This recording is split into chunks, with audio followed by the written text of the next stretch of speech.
পুরো 1 বছর হয়ে গেল এই ডিসেম্বর মাস, মানে পুরো 1 বছর হয়ে গেল ফেসবুক থেকে তোমার কেয়াস অ্যাক্টিভ ওয়ার্ল্ড সফলতা পেয়েছে বা সফল হয়েছে।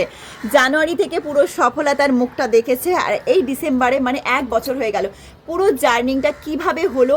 আর সবসময় কি ছোটো আইডিদের ভিডিওগুলো বড়দের কাছে যায় না, বা বড় আইডির ভিডিওগুলো কি ছোটদের কাছে আসে, বা তোমার ভিডিওগুলো কেন সবার কাছে সাজেস্ট হচ্ছে না বা কিছু, বা আমার মধ্যে কি হয়েছে, বা আমার সমস্ত যে ভিডিওগুলো তখন আমার কত ছিল যখন সমস্ত ভিডিও মিলিয়ন্সে যেত, বা এখন ফর ইউতে যাচ্ছে, কি হয়েছে না হয়েছে সেই সফলতার ছোট্ট কথা টিপস তোমাদের কাছে শেয়ার করব। তাই এই ভিডিওটা নতুন পুরনো সবার কাছে অনেকটাই উপকারী হবে অ্যান্ড ইন্টারেস্টিং হেল্পফুলও হবে।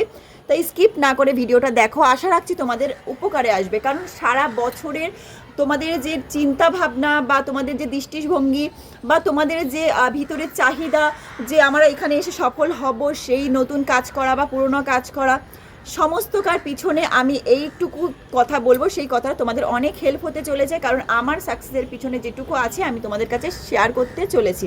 তো চলো বেশি কথা না বাড়িয়ে আমি তোমাদের সবার প্রিয় ছোট বড় দেশি বিদেশি আমি তোমাদের সবার প্রিয় কেয়া দিদি ভাই চলে এসেছি আরও একটা ভিডিও নিয়ে। সকাল 7টায় তোমাদের একটা হেল্পফুল ভিডিও আগেও দিতাম, এখনও দিচ্ছি, ভবিষ্যতেও দিয়ে যাব।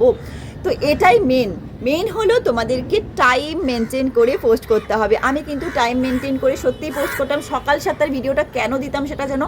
কারণ সকাল 7টায় আমার টাইমটা একটু ফাঁকা থাকতাম, কারণ সবাই তখন ঘুমিয়ে থাকতো।